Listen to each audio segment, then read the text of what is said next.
an outstanding performance. I sort of said it recently, but I don't think the result reflected how competitive the match was. I think perhaps another 50 more runs from Indians' perspective would have made it quite a balanced looking match. The surface offered throughout the whole game, so if we're able to put the ball in the right area for long periods of time, as we saw both teams, you'd create opportunities and therefore get some reward. And so it was, both games were a really good balance, I suppose, in terms of the surface between bat and ball, and runs were quite tough to come by. Had to perhaps have a little bit of fortune go your way, and then try and put a bit of pressure on the bowlers versus the seamers in particular, obviously just trying to hit a hard length and watch the ball react. So a great performance over these last two games from the guys. I guess you look at the surfaces and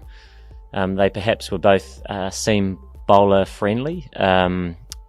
But I think as a batting unit as well, the contributions that were made to get us to parity in the first innings of this game, and in Wellington to get competitive totals on the board on these surfaces were really pleasing to see.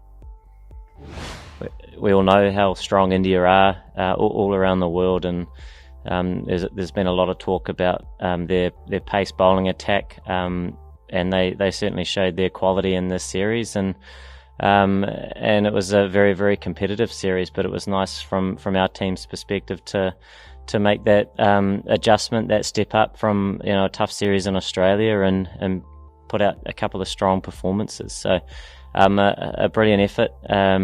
As you mentioned, the summer's is varied a lot. That can be the nature of the sport that we play, but a lot of learnings from all results that we've had. So important to build on these, and obviously we don't put on the whites again for a long period of time, but those conditions will be quite different to these ones as well. So a lot to take from it against the best Test team in the world at the moment. So a brilliant result.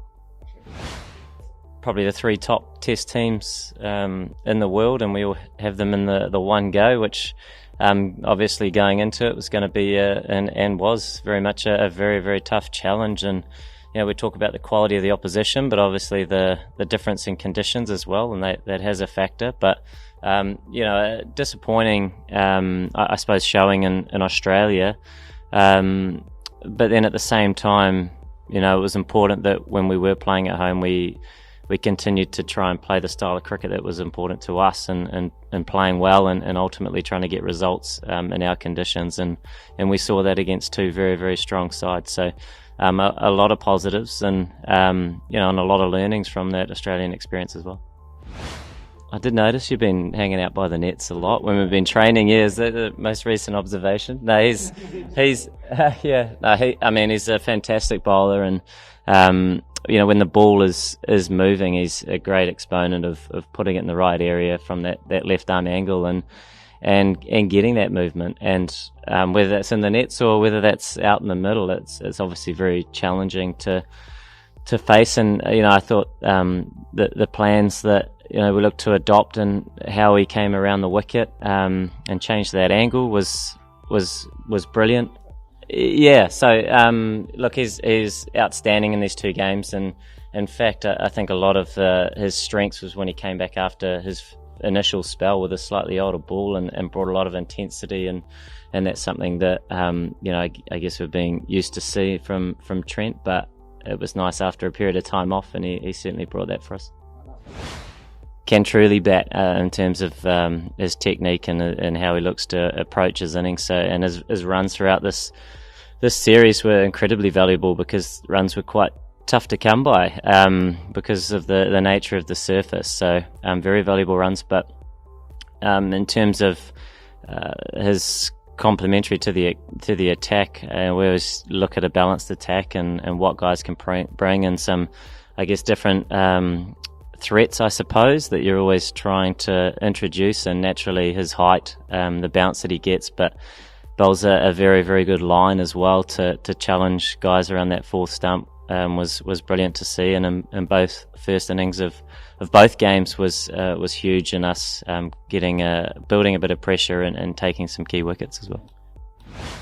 Yeah, I mean it's a real challenge of the international game, and an enjoyable challenge as well, because conditions are a massive factor, and trying to adapt quickly, and you come over to the conditions that we've had in these last two games, and even if you do adapt quickly, you still might have a good ball with your name on it, and that's part and parcel of, I suppose, within your own mindset to have that understanding that you know that your positions are good and the mindset's strong, but you still have to accept that there are things outside of your control. And I think we saw throughout this game the number of balls that were reacting off the surface, and a little bit in the last game as well, that can be quite challenging to negotiate. So trying to adapt, as quickly as possible, whether that's from one country to another or throughout the different formats, is very, very important.